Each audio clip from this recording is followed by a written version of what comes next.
सर्वप्रथम हम सब मिलकर बाबा को और भगवान को एक साथ प्रणाम करेंगे। भगवान बाबा हनुमान जी को प्रणाम। महान त्यागी बाबा जुमदेव जी को प्रणाम। परमात्माए भगवत प्राप्ति के लिए निष्काम कर्मयोग साधने के लिए परम पूज्य परमात्मा एक सेवक मंडल वर्धमान नगर नागपुर की ओर से बाबा के आदेश अनुसार आज इस भंडारा शहर में बाबा जुमदेव जी की 105वीं जयंती हम सब लोग मिलकर यहाँ मनाने जा रहे हैं। हेलो। और उसी उपलक्ष्य में यहाँ पे एक भगवान की चर्चा बैठक शुरुआत है और इस चर्चा बैठक में स्वयं शक्तिशाली भगवान बाबा हनुमान जी उपस्थित है। बाबा हनुमान जी को मेरा प्रणाम। उसी प्रकार हम सबके सदगुरु और मानव धर्म के संस्थापक महान त्यागी बाबा जुमदेव जी उपस्थित है। बाबा जुमदेव जी को मेरा प्रणाम। उसी प्रकार हम सबकी मातोश्री आई वाराणसी उपस्थित है। आई वाराणसी को मेरा प्रणाम। उसी प्रकार आज के चर्चा बैठक के अध्यक्ष महोदय आदरणीय श्रीपद जी भूरे भाऊ को मेरा नमस्कार। उसी प्रकार उपस्थित आज के कार्यक्रम के उद्घाटक आदरणीय राजू जी वंजारी भाऊ को मेरा नमस्कार। उसी प्रकार मंच पे उपस्थित आदरणीय मंडल के मार्गदर्शक भंडारा शहर के मार्गदर्शक आदरणीय प्रभाकर जी वैरागड़ी गुरुजी को मेरा नमस्कार। मंच पे उपस्थित आदरणीय मुरलीधर जी रोकड़े, आदरणीय बालकृष्ण जी पाल, आदरणीय सोनवानी जी, आदरणीय ताराचंद जी देशमुख, आदरणीय सचिन जी घनमारे सभापति महोदय। उसी प्रकार मंच में उपस्थित परम पूज्य परमात्मा एक सेवक मंडल के संचालक आदरणीय कड़म्बे जी भाऊ को मेरा नमस्कार। मंडल के ज्येष्ठ मार्गदर्शक आदरणीय नंदनगा काका जी को मेरा नमस्कार। और मंच पे उपस्थित सभी मंडल के मार्गदर्शक कार्यकर्ता सेवक सेविका बाल मित्र आप सभी को मेरा नमस्कार। कुछ साल पहले मैं ऐसे यहाँ पे मैं आया था कड़म्बे जी के साथ में ही, और आज और एक बार मौका मुझे आपके साथ बात करने का मिला। और उसके पहले अभी बाबा की जयंती हमने परम पूज्य परमात्मा एक सेवक मंडल के माध्यम से मनाया और उसी दिन हमारी गुरुजी के साथ मुलाकात हुई, क्योंकि आपके तरफ से भंडारा के सभी सेवकों के माध्यम से जो वहाँ पे भोजन दान किया जाता है, झुनका और भाकर है ना, ये बहुत ही फेमस है वहाँ पे। और मैंने भी अपने जो भोजन की शुरुआत है वो वहीं से किया था। उस दिन पहला मैंने उद्घाटन मैंने किया वहाँ पे और वो फेमस है, सबको याद आता है वो जो भोजन है। तो ये जयंती के उपलक्ष्य पे ये बड़ी कृपा है कि आज हम सब सेवक ये जो मानव धर्म का झंडा है जो और लहराते जा रहा है, तो आज इस जयंती के उपलक्ष्य पे हमें समझना है कि ऐसा कौन सा धन है जिस धन को कोई मौत भी नहीं मिटा सकती, जिस धन को मौत भी नहीं मिटा सकती, काल भी नहीं मिटा सकता। ऐसा कौन सा धन है? ये धन अगर समझना है तो बाबा के जीवन के दर्शन को समझना पड़ेगा। बाबा का जीवन दर्शन जिसने पढ़ लिया, जिसने समझ लिया, जिसने चिंतन कर लिया, उसे समझ में आएगा कि ऐसा कौन सा धन। और यही धन एक समय में एक सेवक बाबा जब थे तो एक सेवक बाबा को मिलने के लिए आते हैं और नमस्कार होते होते बात होते होते वो सेवक बाबा को कहता है, बाबा बोले आपने भगवान की प्राप्ति की सबको मालूम है, लेकिन आपने कमाया क्या? बोले है ना, आपने कमाया क्या? बोले आपका वही छोटा सा घर, बोले मैं 10 साल से दिख रहा हूँ वही छोटा सा घर, वही छोटी सी गली गोड़ीबार चौक की है ना, आपने कमाया क्या? बोले तो बाबा उसको कहते हैं, अरे बोले तुझे बाबा का धन मालूम नहीं, बोले तू बाबा का धन पहचान नहीं सकता। बोले अगर तुझे बाबा का धन देखना है तो तू अंतिम समय देखना, बोले और मेरे जाने के बाद है ना, ये शरीर जाने के बाद देखना, बोले कि बाबा ने कौन सा धन कमाया है ना। और आप सबको पता होगा 1996 को वो अंतिम यात्रा जब बाबा की निकली गंगाबाई घाट के तरफ है ना, तो लाखों सेवक हर रास्ते में सेवक ही सेवक, जिधर देखो उधर सेवक ही सेवक अभी वो सेवक देखो, मैयत में तो सब जाते हैं ना एक दूसरे के, लेकिन वो अंतिम समय बाबा का जितना कोई अपने जनरली लेडीज लोग रोते हैं, लेकिन उस अंतिम यात्रा में सेवक भी रो रहे हैं, महिलाएं माता बहनाएं रो रही है, और इतना रो रहे हैं कि लोग देख रहे कि हो क्या रहा है नागपुर में, बराबर है, ये हो क्या रहा है नागपुर में। जय घोष चल रहा है, भजन चल रहे हैं, घोषणाएं चल रही है, जब तक सूरज चांद रहेगा बाबा तेरा नाम रहेगा, है ना। तो ये समझ में आता है कि बाबा ने क्या कमाया। बाबा ने बिल्डिंग नहीं बनाया, बाबा ने अपना बैंक बैलेंस नहीं बनाया, ना ही बाबा ने कभी किसी पद को स्वीकार किया। परम पूज्य परमात्मा एक सेवक मंडल, बाबा चाहे तो उसको अपना भी नाम दे सकते थे, जैसे भी आजकल के साधु संत देते हैं ना, वो कोई आश्रम रहा तो उसका नाम रहता है ना, संत आसाराम आश्रम ऐसा नाम रहता है ना कोई ना, वो संत का पीछे में नाम रहता है। बाबा ने ना अपना नाम, ना अपने परिवार का नाम, ना अपने बेटे का नाम, किसी रिश्तेदार का नाम नहीं, तो किसका नाम दिया? परम पूज्य परमात्मा एक सेवक मंडल, सेवक मंडल। ये बात बड़ी गहराई। तो ये सेवक किसका, अभी हम यहाँ पे आते हैं। तो बाबा का जीवन अगर समझना है तो बाबा अपने आप को कभी बाबा नहीं समझते थे, ना ही बाबा कभी अपने आप को भगवान समझते थे। बाबा कहते थे कि मैं भी एक भगवान का सेवक हूँ। बोले क्या कहते थे बाबा? मैं भी एक भगवान का सेवक हूँ, और मुझे भगवान ने भगवान का सेवक बनाया। भगवान ने बाबा का परिचय दिया कि बाबा यानी सेवक भगवान बन गए। बोले सेवक भगवान बन गए, भगवान का धड़ और बाबा का सिर, बाबा का सिर और भगवान का धड़, बाबा और भगवान एक हो गए। और इसलिए हमें समझना है कि हम अपने आप को क्या समझते हैं। हम मार्गदर्शक समझते हैं, या हम संचालक समझते हैं, या अध्यक्ष समझते हैं, या बड़ा पदाधिकारी समझते हैं। तो बाबा के सामने बाबा कहते कि मैं भगवान का सेवक हूँ। और बाबा बड़ी आगे सुंदर है कि सेवक की पहचान क्या है। तो बाबा कहते हैं कि हम हर नर नारी के आत्मा में परमात्मा की सेवा करते हैं। तो आत्मा धन की चाबी कौन सी है? आत्मा धन की चाबी कौन सी है? आत्मा धन की चाबी बाबा जुमदेव जी ने 4 तत्वों में दी है। 4 तत्वों में परमात्मा एक, और मरे या जे भगवत नाम पर। और इसलिए इस मार्ग में जो सेवक पहले दिन आता है उसको इसी वचन से वचनबद्ध किया जाता है। जितने भी मार्गदर्शक है, मार्गदर्शन है, मार्गदर्शक है, इसी नाम से, इसी वचन से। मरो मरो सब कोई कहे, मरना न जाने कोई, एक बार ऐसा मरो कि फिर मरना न हुई। और इसलिए बाबा जुमदेव जी कहते थे कि आपने पहले दिन जो वचन दिया वो कहाँ पे लिख के दिया? बोले है ना, साई से लिखा, खून से लिखा, कागज पे लिखा, घर के दीवार पे लिखा। कहाँ लिखा? कि अपने आत्मा में लिखा। बोले है ना, जो पहले दिन वचन दिया। और ये वचन तभी वो प्राप्त हो सकता है, वचन को वही सेवक समझ सकता है जिसने सुबह के विनंती को जान लिया। सुबह की विनंती जो हमारे मैं को मारती है, अहंकार को मारती है, क्योंकि भगवान ने बाबा को, और बाबा सहित भगवान ने कहा है, जब भगवान की प्राप्ति बाबा ने किया तो बाबा को भगवान कहता है कि हे मानव, भले ही तूने मुझे प्राप्त किया, उनमें से तू एक मानव है। मैं मानव पर कदापि नहीं विश्वास रखता, क्योंकि मानव बेईमान है। क्योंकि इसके पहले जितने भी युग गए और जिन जिन लोगों ने भगवान को प्राप्त किया, ने भगवान को प्रसन्न किया, उन सब लोगों ने अपने मय को जिंदा किया, अपने मय को जिंदा किया। और भगवान कहता है कि जहाँ मैं है, अहंकार है, वह भगवान नहीं, और जहाँ भगवान है वहां पे मैं नहीं। तो बाबा का सेवक कौन है? जहाँ मैं नहीं है, जहाँ अहंकार नहीं है, श्री भगवान है। और इसलिए बाबा जुमदेव जी कहते हैं कि मैं जीवन भर बोले भगवान को ही चलाया, और मैं जीते जी भगवान को ही चलाऊंगा बोले। और इसलिए बाबा जुमदेव जी की आपने उंगली देखा भगवान के तरफ थी, बराबर? बाबा की उंगली भगवान के तरफ थी, बाबा की उंगली खुद के तरफ नहीं थी। बाबा कहते हैं कि हम जी जान चली जाएंगे बोले, लेकिन हम भगवान को ही चलाएंगे बोले। तो हमें भी हमारे जीवन में अगर भगवान का सेवक बनना है, आत्मधन कमाना है, ये आत्मधन संसार का सबसे बड़ा धन है। मौत भी उस धन को मार नहीं सकती, हवा चोर भी उसको चुरा के लेके नहीं जा सकता। ऐसा ये आत्मधन है, और ये आत्मधन संसार का महान धन है, जो मरने के बाद भी। और यही कारण है कि आज हम बाबा को क्या कहते हैं कि जब तक सूरज चांद रहेगा बाबा तेरा नाम रहेगा।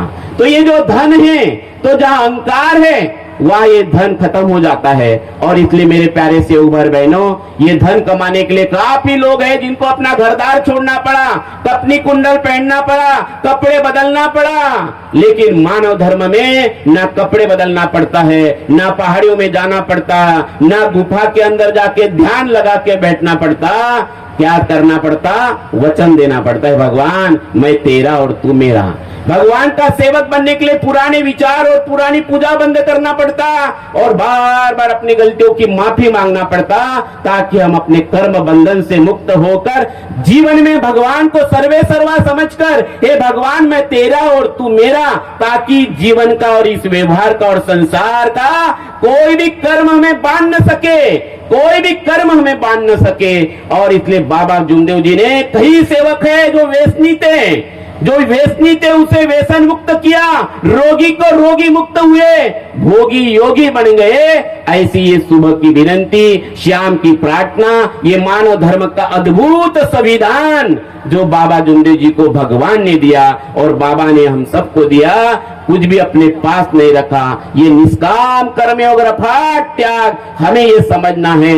और आज बाबा जुमदेव जी के इस 105वें जयंती के उपलक्ष्य पर हमें भी इस आत्मधन के लिए संकल्प करना है कि कश्मीर हो या कन्याकुमारी, गोवा हो या गुवाहाटी, हर घर में हो बाबा हनुमान जी, बाबा हनुमान जी, बाबा हनुमान जी। जब नाम हृदय धरो भयो पाप को नाश, जैसे चिन्ह आग की पड़े पुरानी घास। और इसलिए बाबा जुमदेव जी ने वो एक लक्ष्य, एक चित्त, एक भगवान साधने की बात कही है। अगर जब तक उसको साधेंगे नहीं तो जीवन में हम तत्वों को पकड़ नहीं पाएंगे, क्योंकि इस मार्ग में तत्व को बहुत बड़ा महत्व है। दूसरा शब्द बाबा जुमदेव जी ने दिया है विश्वास। चाहे विद्यार्थी हो, भाई हो, सेवक दादा हो, मार्गदर्शक हो, कोई भी हो, इतना गहरा विश्वास होना चाहिए जैसा वो चंद्रभागा बाई का विश्वास था मोंगर कसा तालाब में। जब वो डोंगा, वो नाव डूब रही थी, सब सेवक कहने लगे कि नाव डूब रही है, नाव डूब रही है, नाव डूब रही है। लेकिन चंद्रभागा बाई क्या बोल रही है, बाबा जुमदेव जी है, नाव नहीं डूबेगी। ये विश्वास होना चाहिए, ये तत्व, ये विश्वास। और तीसरी बात बाबा जुमदेव जी ने बताई है कि वो त्याग बताया बाबा जुमदेव जी ने, कि हम भगवान को हाथ में पकड़ के नहीं दिखा सकता बोले, हम उसमें आकार में भी लाके नहीं दे सकते बोले, लेकिन भगवान ने बाबा को मानव को जगाने के लिए भेजा बोले। इस मानव धर्म की जो शक्ति है, अपार दैवी शक्ति, ये महान कृपा और महान शक्ति है बोले, लेकिन उसे हम तत्व, विश्वास और त्याग से आकार में ला सकते बोले। और वो त्याग बाबा जुमदेव जी ने बताया। तो त्याग कौन सा बताया बाबा ने? कपड़े बदलने की बात नहीं या तिलक लगाने की बात नहीं, बाबा ने बात कही है उस त्याग की जिसे हम विकार कहते हैं। या आकार में विकार है बोले, विकार नष्ट हो गए तो भगवान है बोले। जैसे प्रीत हराम से हो वैसी प्रीत भगवान से हो बोले, चला जाए वैकुंठ में पल्ला न पकड़े कोई बोले ना, वो त्याग बाबा ने बताया है। और इसलिए हमें ये बात समझना है बाबा ने जो बताया है। फिर ऐसा सेवक जिसके पास त्याग है, विश्वास है, तत्व है, फिर उस सेवक को आंधी और तूफान रोक सकते है ना। बाबा पल पल में है, फिर बाबा आज शरीर रूप में नहीं है, लेकिन बाबा के आत्मा का टच उस सेवक के आत्मा से है। फिर आंधी और तूफान सेवक को न रोक पाए जब बाबा जैसे सदगुरु सेवक को मिल गए। अरे मरने के सब इरादे जीने के काम आए जब वो टोपे बाबा हनुमान जी का नाम आया ना, बाबा हनुमान जी, बाबा हनुमान जी। यही आत्मबल बाबा का बड़ा, और वही आत्मबल आज हम सबके काम में आ रहा है। या बाबा का आत्मबल है। आज बाबा की 105वीं जयंती है, हमें उस आत्मबल की चर्चा करना पड़ेगा, आत्मचिंतन करना पड़ेगा कि क्या वो हमारे अंदर में आत्मबल है। और ये आत्मबल तभी प्राप्त होता है जब हम आत्मधन की बात करते हैं, हम उस रास्ते पे चलते हैं। ये है आत्मधन का रास्ता। तो इस मार्ग में आने के बाद अगर आपने 2 बिल्डिंग बनाया, बहुत बड़ा काम नहीं किया। अगर आपने इस मार्ग में आकर बहुत बड़ा तूफान मचा लिया, अध्यक्ष बन गए, संचालक बन गए, मार्गदर्शक बन गए, कोई बड़ी बात नहीं है। लेकिन आपने अपना चस्का लगा दिया, जैसे शराबी को शराब का चस्का, वैसे इस मार्ग के सेवक को आत्मधन का चर्चा, ये चर्चा बैठक का चस्का लगना चाहिए। ये खतरनाक जो अगर ये ज्ञान है, आत्मज्ञान है, इसके संगति में अगर रहना है तो हमें बार बार देखना पड़ेगा। क्योंकि बाबा जुमदेव जी कहते हैं कि संगति तो बड़ी बुरी बात है बोले, संगति बड़ी बुरी बात है बोले। और इसलिए हमें बार बार देखना है कि इस मार्ग में भी काफी सेवक है। हमें भी अनुभव आया है, कभी कई बार ऐसा लगता है कि क्योंकि कुछ सेवक है, बाबा के शब्द है, मेरे शब्द नहीं है, बोले इस मार्ग के सेवक जो 99% में कह सकूं कि ये अपने स्वार्थ के लिए आए बोले ना, स्वार्थ के लिए आए बोले। तो हमें संगति का बड़ा रंग चढ़ेगा, इसलिए संगति बहुत जरूरी है। तो चर्चा बैठक में जाते जाओ प्यारे, नहीं तो फिर पछताना है। खिला पिला कर देह बढ़ाया, ये भी अग्नि में बढ़ाना। ये चर्चा बैठक है जहाँ भगवान बाबा हनुमान जी उपस्थित है, या बाबा जुमदेव जी उपस्थित है, या आई वाराणसी उपस्थित है। तो यहाँ पे सिर्फ बुद्धि का विकास नहीं होता, हृदय का विकास होता है। आप बाहर कितनी भी पढ़ाई कर लो, आप डॉक्टर बन सकते हो, है ना, आप इंजीनियर बन सकते हो, आप शिक्षक बन सकते हो, लेकिन बाबा का सेवक बनने के लिए बुद्धि का भी विकास होना चाहिए, हृदय का भी विकास होना बहुत जरूरी है। मानव मंदिर सजना जरूरी है, और इसलिए मानव धर्म का उद्देश्य सिर्फ डॉक्टर बनना नहीं है, तो मानव मंदिर सजाना है। क्या सजाना है? जिंदा इंसान सजना चाहिए। और इसलिए बाबा ने तत्व शब्द नियम दिए हैं, जहां बुद्धि का भी विकास हो, हृदय का भी विकास हो, संपूर्ण मानव का विकास हो जाए। और ऐसा है बाबा का मानव धर्म, बड़ा अद्भुत है। आप सभी से मैं निवेदन करना चाहूंगा कि बाबा जुमदेव जी ने जो रस की बात कही हमें, है ना, बाबा जुमदेव जी ने जो हमें आत्मधन दिया है, जो आत्मधन बताया है, और वो धन बाबा ने हमें दिया है तत्व शब्द नियम के रूप में। बाबा ने वो धन बताया है तत्व शब्द नियम के रूप में। इसकी चाबी आपके हाथ में दिया, इसलिए इस मार्ग का नाम है परमात्मा एक मार्ग, जहां स्वयं चलना पड़ता है। ठीक है कि हम एक चूल्हे पे खाना बनाने वाले सब लोग एक साथ इकट्ठा मार्गदर्शक को वचन देते हैं, लेकिन सुबह के विनती की शुरुआत मैं से होती है। चाहे बेटा हो, चाहे बेटी हो, चाहे सास हो, चाहे बहू हो, चाहे सेवक हो या सेवक दीदी हो, सबको अपने मैं को मारना पड़ता है। अन्यथा ये मैं कितने भी बुद्धिमान हो, रावण इतना महाज्ञानी अपने अहंकार के कारण, है ना, सारी विद्या भूल गया, भगवान ने मिटा दिया। हिरण्यकश्यप मिट गया, जिसको भगवान ने ऐसा वरदान दिया था, अरे तू बोले ना ऊपर मरेगा ना नीचे मरेगा, तू न अंदर मरेगा न तू बाहर मरेगा, तू न दिन को मरेगा न तू रात को मरेगा, अरे तू अस्त्र से मरेगा न तू शस्त्र से मरेगा। फिर भी भगवान ने उसे मार डाला, बोले नहीं। तो बाबा को भी भगवान ने ऐसा ही कहा था कि सेवक तुझे क्या चाहिए, बोले सेवक तुझे क्या चाहिए, उठा ले, बोले। लेकिन बाबा कहते हैं हमें धन नहीं चाहिए, हमें पद नहीं चाहिए, हमें भोग नहीं चाहिए, हम भोगने के अधिकारी नहीं है, हम मुक्ति के अधिकारी है। मुक्ति की इच्छा रखने वाले को ही ये आत्मधन मिलता है। बाबा कहते हैं कि हम मुक्ति के अधिकारी है। तो इस मार्ग की 4 दिशाएं हैं। तो जब आप कपूर की जोत जलाते हो तो भगवान से क्या बात करते हो, क्योंकि जागृत कृपा है, इस मार्ग की जागृत कृपा है, और शब्द ही भगवान है। उठ जाग मुसाफिर भोर भई, अब रहन का तो सोवत है, जो सोवत है सो खोवत है, और जो जागत है सो पावत है। यथार्थ जागृत कृपा को शब्द देना, और इसलिए जितना कम हो अपने घर में एक एक शब्द की कीमत रखना। शब्द भगवान है, जैसा बोले वैसा इस मार्ग में होता है, जैसा बोले वैसा।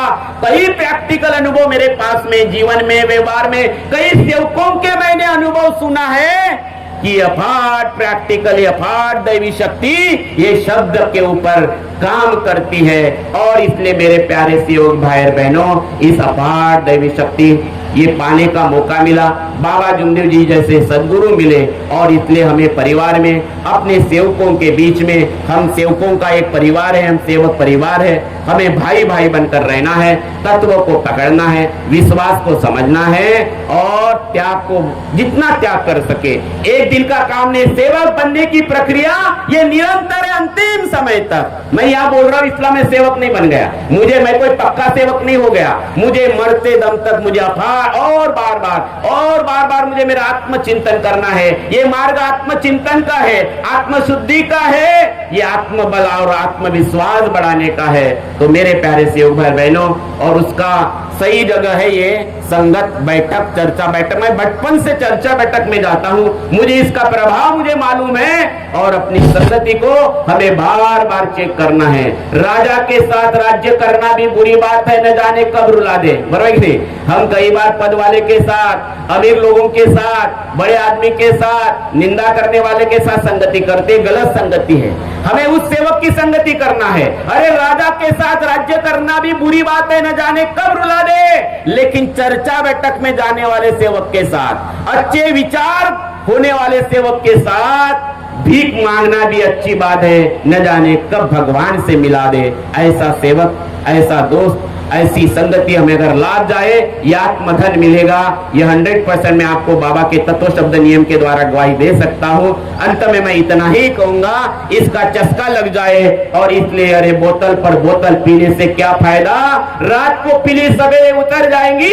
अरे तू मेरे बाबा ने दे हुए तत्व शब्द नियम की हरी रस की प्यालियां पी ले तो तेरी सारी जिंदगी सुधर जाएगी, सुधर जाएगी, सुधर जाएगी। इतना ही बोलकर मैं अपने वाणी को विराम देता हूं। बहुत बहुत धन्यवाद। नमस्कार, नमस्कार।